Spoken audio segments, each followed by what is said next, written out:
Good afternoon. I think we have mics for everybody, so. Yay. Hello, everyone. Hi. Get comfy. Thanks so much for being here. Virtual and augmented reality is such an exciting new space, and there's so many new possibilities emerging. Maybe let's start off by each of you giving a little introduction to your product and talking about how it's applying AR or VR technology. Do you want me to start? Yes. Okay, so basically my company, Fast Forward Imaging, I founded it in 2013. And we're really a tech development company looking at how we can translate the physical into the digital world, especially looking at individual products. So we're not talking about milieus or environments, but we're talking about actually converting physical products into the digital world. And obviously, the first step is always photography, and obviously at the moment, our biggest target group is e-commerce. But the interesting thing is that what we do, the technology we developed transparently crops the images while they're being captured. So basically, I can use those images to be integrated in a lot of different contexts. And I've brought a little video of just a showcase of what you can do with that sort of thing in augmented reality. So if you could just kind of start that for me. So this is just a screen capture from an experiment that we did together with another startup company. And in this case, it's super simple barcode-based augmented reality. And specifically, this is just based on a 360-degree image, not a full 3D model. Which is why you can see that it's kind of taking little steps when it's moving, so it's not a full 3D model, but it's actually an extremely easy and cheap way of starting out in augmented reality. Obviously, we're also working on automating 3D scanning, these objects, etc., but what I'm really keen to see is how you can integrate products in mixed reality experiences in all sorts of different ways. So really nice. We actually started off 1.5 years ago by implementing 3D objects into virtual reality experiences. So we would have been a good match 1.5 years ago. So we developed an SDK that made it really easy for publishers to implement those branded 3D objects into their premium VR experiences. Firstly, we were focused on Oculus and HTC Vive experiences, but quickly realized that they don't have the need for advertising at the moment because they're financed mostly by Vive or Oculus. So we switched from the premium PC-based VR experiences to mobile VR experiences, the ones for the Daydream, for the common Samsung Gear, or for the Play Store experiences. And we developed ad rooms or ad formats that work in VR. I brought 2 videos as well. Of these ad rooms. So the first one is an ad room where you can show a video ad. We could do a little game in there. We can display any kind of wallpapers. We could put those 3D objects in this VR room as well. In that room, we are pretty open to do whatever kind of advertising the advertiser would like to do. And the second one is the display of a 360-degree video where we can now it's starting again. Where we can add little advertising messages, will come very soon, to the video. Yeah. And what we also do is we offer a conversion. So if the user wants to learn more about the advertised product, he can look at the very bottom to skip ad or save for later. Then you get a pop-up notification on your phone, so you actually can convert to your website or something. I don't know, a landing page or something like that. That video is really cool. Just for clarification, so what kind of contexts would consumers be seeing these platforms in? So what kind of other experiences are they having when they're immersed in this? So what's kind of surrounding it? And also the same for the for the product imaging. Where would they be seeing this? So we are the ad network. We work with publishers in any kind of VR experience. It might be a 360-degree video player. It might be, most commonly, it's a game. So little gaming experiences, mostly in the Play Store. I think the tricky thing is that there is still so little high-quality content for both augmented reality. Yes. Well, augmented reality is a completely different cup of tea, but especially virtual reality. I mean, what we're really at the moment seeing is a problem with a perception bias. So basically, we're all in this bubble looking at, oh my God, there are all these great VR experiences, and there are these devices, and we go and buy these devices. But in the end, the mass market is sitting there going like, you what? I mean, the really great experiences are made for Oculus and HTC. I mean, the room scaling VR is, honestly, it's killing it, but for the mobile stuff that the masses try first, there's not that exciting content comparable to those premium VR experiences, yeah. And I think that's the key challenge that we're looking at the moment. Basically, in order for this to really take off, you've got to have these two curves basically intersect, where you have access to the hardware and the technology. Obviously, every one of us carries a VR and AR capable device in our pockets, but the whole kind of question about what you do with it remains. And then you've got the content. As soon as those two lines intersect, and as soon as we have a sufficient market penetration in that sense, that's where it's going to start taking off. But at the moment, it's still it's still massively a niche in the end. Yeah.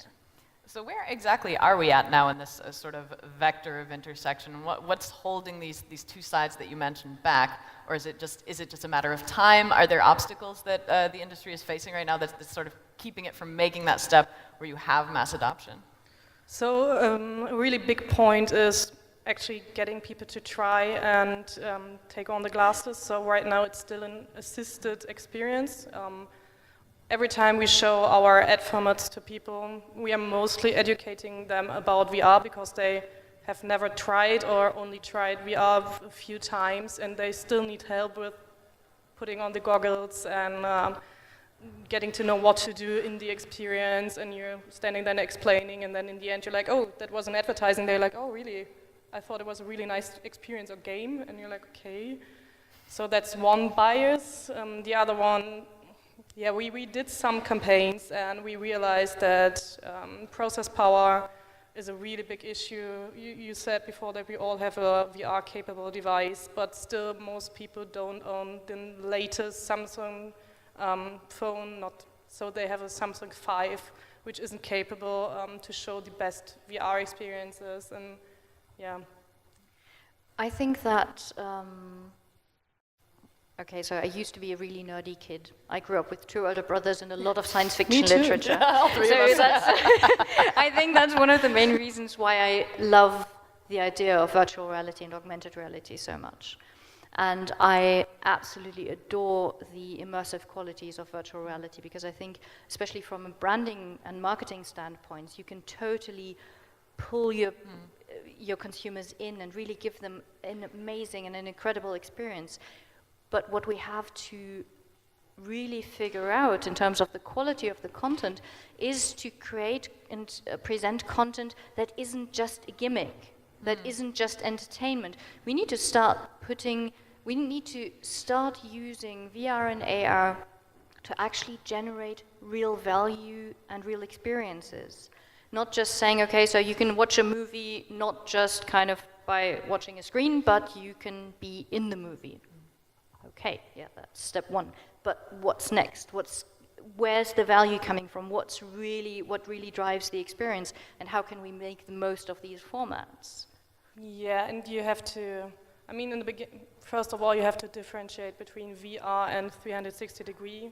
It's a big issue because most people think 360 degree is VR and you can move around in a video freely and walk around, and then you have to tell them like, no, you can move around, but that's it. When you're considering VR experience, they're quite expensive in production, so if you do a VR experience, I'm totally on your side. Think about what adds value to my customer journey, my brand experience. The automotive industry is doing great. They're doing great examples of, for example, BMW. They have the latest BMW 7. When you visit the shop, they have a setup with the HTC Vive where you can change the color of the car, the color of the seatings, standing next to the actual car, so you really can imagine how your future car might look like. So that's adding value, but for some other stuff, it's not, I don't know, don't do VR and 360 degree just for the sake of doing it. Yeah.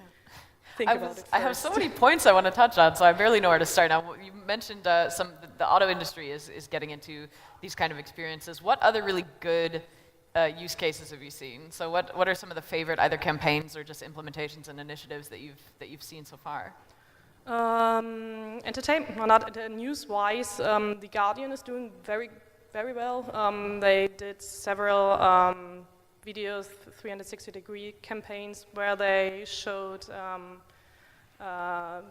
people in Syria. And I mean, VR is kind of an empathy machine, so everything that you can't imagine to, every situation you can't imagine to live in, you can show it in VR or show it in a 360-degree video, which really gets you because you can't escape the situation.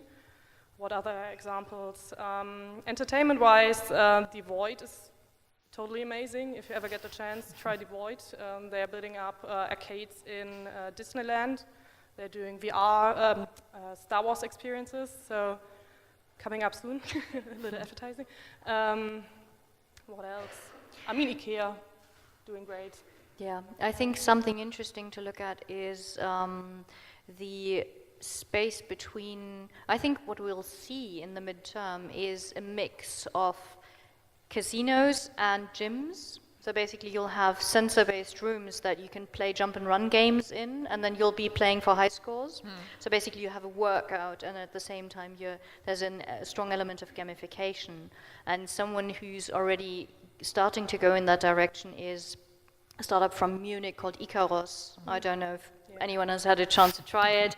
It's really awesome, it's really good fun. So basically you're lying in this kind of, it's a gym equipment, and you're lying in this kind of contraption, and you've got a VR, set of VR glasses on, and you're actually powering your flight with your body movements. And so basically it strengthens the whole core body muscles, and it's awesome. I did it for 5 minutes. I was drenched in sweat and had a grin from here to here on my face, because you're actually flying. And the graphics were really shitty when I tried it. It was 2 years ago or something, and it didn't matter. It was just the experience that was really awesome. Because you really felt like you were immersed Exactly. in this. You really feel like this dream that everyone has. Like, what's your number one wish if you could have a superpower? Flying, and they tapped into that. And then you kind of go into this deep dive towards the sea, and you're kind of going over the waves, and it's absolutely brilliant. And I think we'll see a lot in that space. And that was actually my other question that I definitely wanted to touch on, which is, of course, like the gaming applications are already emerging. They're fairly obvious, but what's going to be the killer app, so to speak, for me and get rich. For Tell bringing me and this? we get rich. Obviously, when Google launched Google Glass, it took, 48 hours until they had the first Google Glass porn. I think in the end, it's always gaming and pornography. That's where it always starts. And that's where you start seeing a relatively early adoption of these technologies, and then it spills into the mass market. So I think at the moment, brands are trying to play with the format, and they're trying to find these ways of doing things. Deutsche Bank, for instance, I just saw a showcase where they kind of did a Beratungsgespräch, a consulting session, where you can kind of look at they just do the same fancy graphics that they would do in a print brochure, and they just make them three-dimensional and put them in VR, which is entertaining, but I don't quite see the point, to be honest. And just doing VR for VR's sake, that's not going to really kill it in the end. Yeah, I think another big market is going to be the educational market. So Absolutely. Training for doctors, training for mechanics, any kind of training situation, even in school, it's going to be a huge thing. Then, as you said, the entertainment arcades are going to be big. Architecture is another point. Architecture is where you can say, okay, this is going to be your flat, try the furniture you like. Real estate is already a fairly big kind of early adopting market. Doing walk-arounds of apartments. Exactly. Yeah, before they're built or before they're renovated. I think generally speaking, interior design and things like that are going to be interesting. IKEA is a very good, very early example. But obviously you need to have the assets. Yeah, and still fairs and events kind of. Trade shows are going to be, yeah. I think that's a market that's going to be disrupted completely by VR. Because the trade show is still going to happen because it's a place where people meet. But the space requirements are going to go down so dramatically because you don't have to have an 800 square meter booth to present your products anymore. All you have to do is a coffee lounge where you put a VR headset on people and then you get to experience and showcase the products completely differently. So organizers of trade shows and event locations are going to have to rethink their industry completely. But I still get real coffee, right? Yes.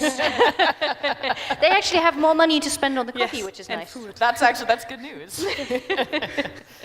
I had a thought about this question of don't just do VR for VR's sake, don't just do AR for AR's sake. Now, in the spaces that are most relevant for advertisers, what makes a really good AR VR initiative? So what should brands be thinking about before they're getting in, and what should they definitely avoid?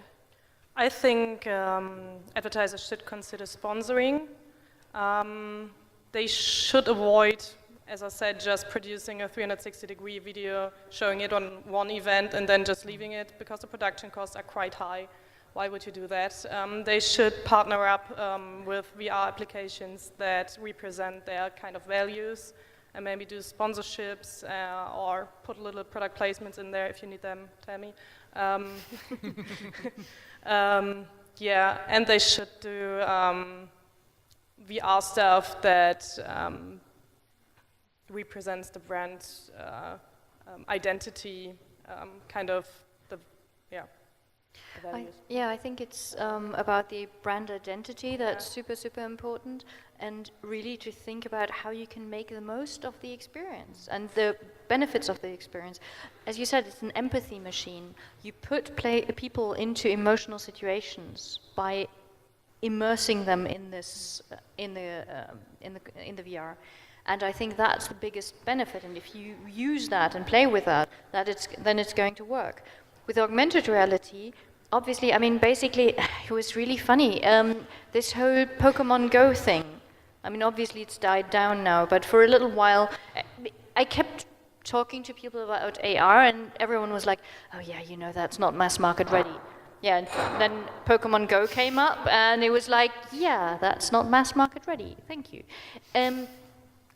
Using what's there, not just using it as a different channel, not just kind of playing the same stuff that you're putting on any screen into a VR experience, but really playing at the strength and using the strengths of that medium, being able to access the emotions of people. Yeah, I mean, for VR, you're still restricted to some, as I said, process power, internet volume.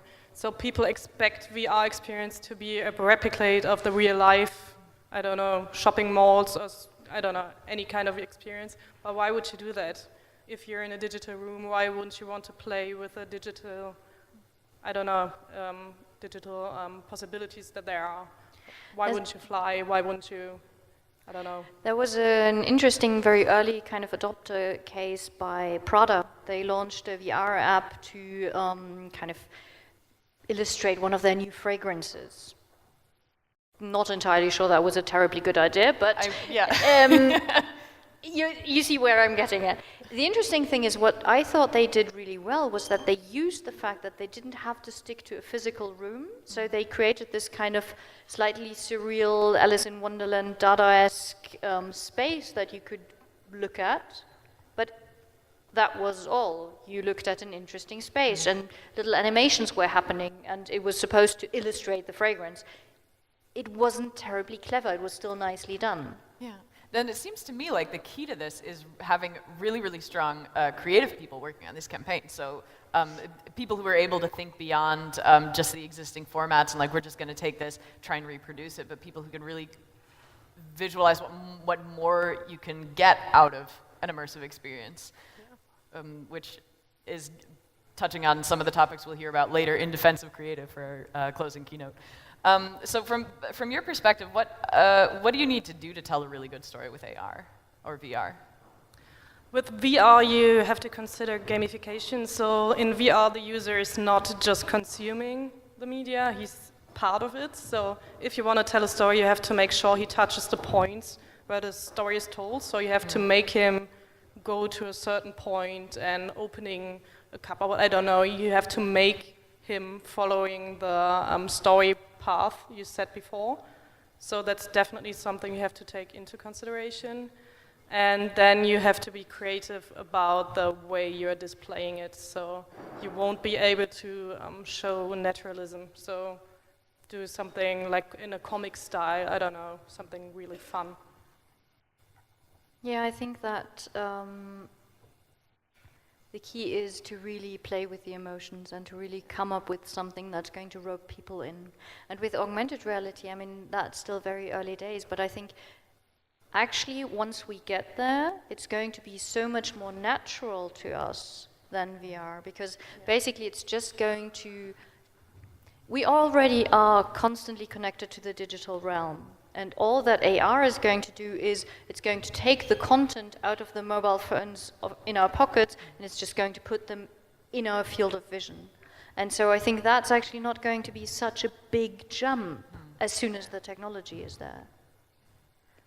So we're running a bit low on time, but I do want to open up the audience to question and answer session. If anybody has any questions about augmented reality and virtual reality, do we have our mic runners? Do we have questions? I will come out there if I have to, getting down from the stage. We have a shy audience today. That's okay. No, we were just too good. We were just answering all the questions they had anyway. That might be, and I have more questions. Like, that's not a problem. So, kind of to continue, what kind of exciting new applications do you see for the technology, like looking forward in the next couple of years? Where do you see it going? Well, as I said, I mean, with VR, I think the thing that I keep coming back to is the combination of gaming and sports. I think that's going to be a big thing. With augmented reality, I think the advertising industry is going to be transformed completely through it. But it's still quite a long way away. I mean, imagine a lot of people here wear glasses. Imagine that those glasses were not just plain glasses, but they would give you added digital content into your field of vision. And I mean, that would obviously change so much. I mean, the ad blockers would be really interesting, I think. But I think that's exactly it. As soon as things become integrated in your field of vision, that's going to be the key thing.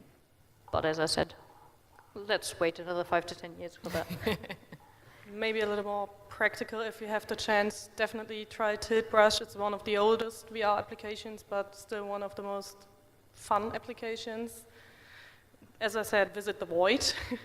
It's amazing. Then there's Super Hot VR. You should try everything that's coming up within the next 2 months, because the small indie gaming studio really iterated and worked on the content, so it's going to be way better what's coming up next. So just keep trying. And of course, we're all still waiting to see something from Magic Leap. Oh yes. Oh yes. If they ever launch a product. Yeah, they're going to another $500 million. So. Yeah. And how about for your products? Where do you see this going next? In particular with your touch points to advertisers.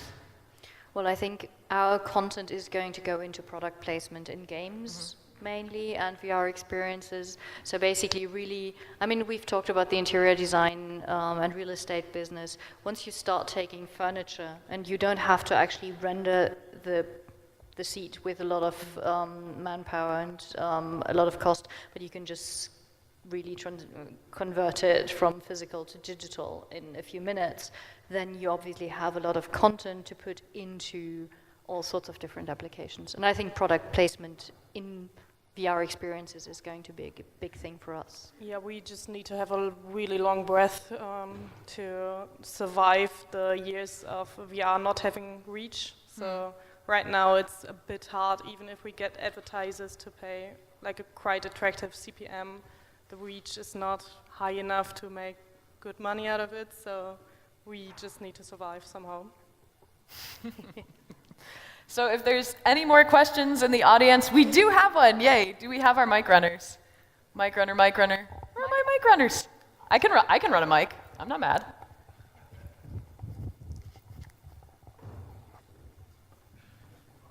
I can also join you here. Thank you, that was very interesting. I have one question concerning augmented reality advertisements. When it comes to location-based ads, what do you think, how will it look like? I mean, if I walk through a city like Berlin, and suddenly I see ads within my glasses everywhere, when it comes to regulation, are there any rules for that? I mean, Pokemon is a rather harmless example, but when it comes to other advertisements, maybe the city doesn't want that. I think it's going to be a very, very interesting area. Basically, the legal side of the whole topic is going to be massive, and it's completely, that hasn't been answered yet at all. It is, I think what we'll see is, I mean, if you think about online advertising in the early days and then ad blockers coming up and all that, I think we'll see a similar development. We'll see sites where, and cheap devices where basically, I think we'll have a situation where you'll be given a device for free just because you can't get rid of the ads inside it. So, and things like that. So I think that's going to be a big thing, and it's going to be really tricky to regulate what kind of advertising is happening where. Go around the kind of the red light district of a city with your kids, have fun with that. That's going to, I think that's really the crucial issue that's underlying all of this, is the social question and how we as a civilization deal with these things. I think from a philosophical standpoint, that's going to be massive. Answer the question? I think that's all the time we have. I would love to continue this conversation later. It's been so much fun. Ladies, thank you again for being here. Thank you very much.